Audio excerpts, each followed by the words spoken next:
lépp looy def wala wóor na koy dem ci entraînement na nga pare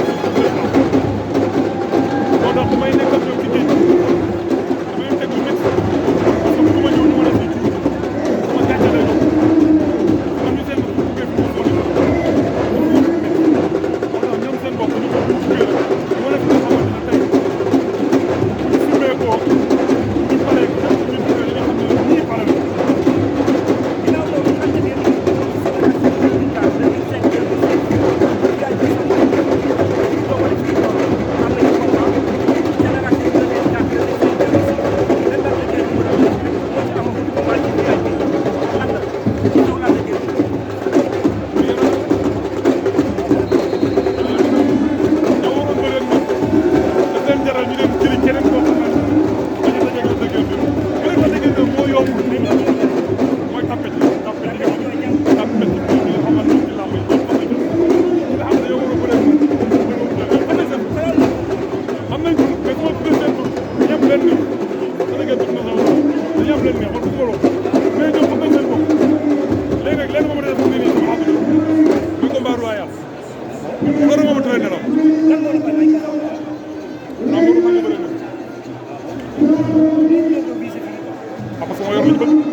wala moom yor ko.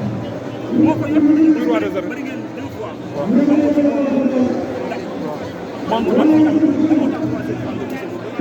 man ko mos a ñaata lañ bëri. ñetti yoon. ah mu gagné benn ma gagné benn. ñu match nul benn. mu doo match nul benn mu gagné ma deux. kon des na troisième bi ma sax. yaa ngi sos koy tax waaw loolu la ñuy ñaan yàlla. mu dajeeg ñun ñu fol. beneen bi ñu ngi jël ci Papa Sow Siteu bëri nga Papa Sow waaye Siteu laalewul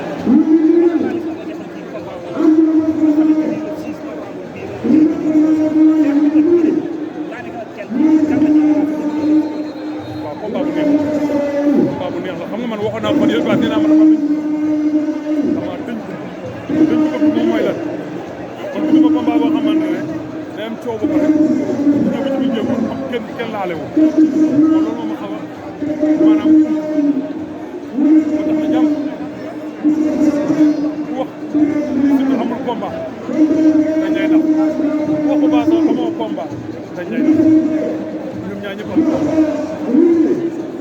mais surtout mu ne Papa Sow mag dama fi ñëw jëlee ci facile ndax bëri dese na ay ngalu yaa ngi dégg Papa Sow de bu mu ne surtout xalal dama koy ñëw jaanu mat ndax surtout bu mën a naan leer laa wax ku ci rep nag boo xoolee 1 2 troisième bi ñëw doo wàcc am na ci biir xaañ droite am na ci biir dégg nga wasalaam.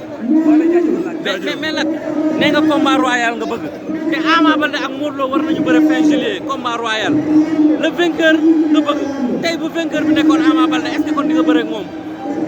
ci combat ban maanaam ku ci yor roi des arènes moom ma traîné la. di ko yor. ku ko ci yor moom ma traîné la. ku ko si yor da nga koy jël. ku ko ci yor moom ma traîné la. ku ko ci yor rek moom ma traîné la. mën na traîné la. maanaam yow ku yor waa rek moom ngay bëgg. kon bu boo. donc question kii laay wuyoo. waaw moo tax ñëwaguma ci yow. moo tax ma ne kon écarté woo Ama Baldé. ah kon écarté woo Ama Baldé. ndax écart ma Ama Baldé. waaw. dañoo am kilifa. waaw. kilifa suñu kilifa la. waaw. moom bu demee ba ne d'accord na. waaw. na jàpp ne à tout moment. waaw. pare naa. moom bu paree rek pare nga. Zil ba bu pare rek pare naa. Zil rek moo yor caabi. ah. moo yor caabi. moo yor caabi mais man Ama pare naa pour bëre ak moom. yow Ama mais Zil moom mooy buntu. dëgg la. bu Zil ne pare naa jàppal na man pare naa. incha allah. xanaa Zil ne pare wu waaw. en tant que Zil ne pare wu parce que ma am kilifa. Zil suñu kilifa la. moom bu nee pare wu man pare wu Zil bu nee bëre wu ñoo ak yow. bëre wu maa ngi dëgg la. mais Ama laay toog moom bu nee pare na pour bëre man pare naa pour bëre. dëgg la.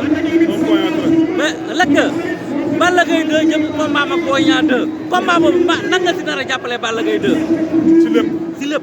loolu boo ko fexe di ko wax sax. waaw. day mel ni nan la ko mën a expliquer comme si que ne maanaam nga ne géej gi amul jën. waaw. dañ ciy tax rib. kon combat bi dañ si takk rib dañ siy niin mbat. sama combat Boy Niang nu mu demee. sa combat la. ak Boy Niang. ah. xanaa gisuloo Balla Gaye. gis naa Balla. jàpp na wala jàpp ci. bu baax a baax. dañuy delloo bu jëm booy nga dama koy fay borom rek loolu gisal. ndax maa lebaloon. ma koy delloo fayam. da nga koy fay baro. combat bi lu la jaral ci combat boobu. loolu laa koy fay rek. lu mu la jaral combat bu ko neexee. si bu ko neexee. bu neexee kan Balla. bu ko neexee bu ko naqee yëpp. da koy fay borom. da koy fay borom. jërëjëf Lac. kontaan naa ci yéen. kontaan nañ ci yow merci.